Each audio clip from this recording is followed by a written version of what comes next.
Dans un mois et demi, les électeurs seront appelés à renouveler le Parlement européen.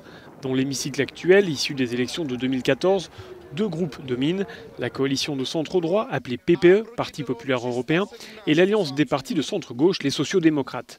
D'après les projections du centre d'études Europe Elects, ces deux groupes pourraient perdre des sièges. Moins 37 pour les conservateurs du PPE, moins 56 pour les socialistes et démocrates. A l'inverse, le groupe des libéraux serait en progression, plus 39 sièges. En hausse également, l'Alliance Europe des Nations et des Libertés qui rassemble notamment le parti de Marine Le Pen. Alors, comment expliquer ces tendances? Nous avons posé la question à ce politologue qui a contribué à réaliser le sondage. Je pense que les gens voient comment le gouvernement britannique se débat avec le processus de sortie de l'Union européenne et comment cela est compliqué. Je crois que cela a tempéré la rhétorique anti-européenne en Europe.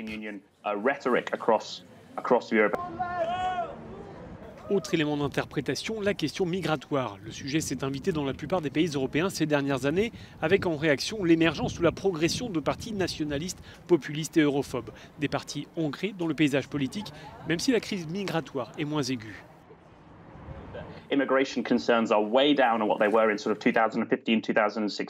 Les préoccupations liées à l'immigration sont en recul par rapport à ce qu'elles étaient en 2015-2016, au plus fort de la crise migratoire.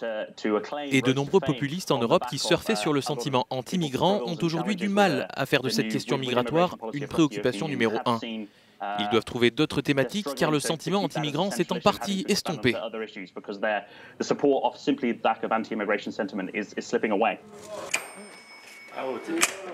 Les élections européennes auront lieu entre le 23 et le 26 mai.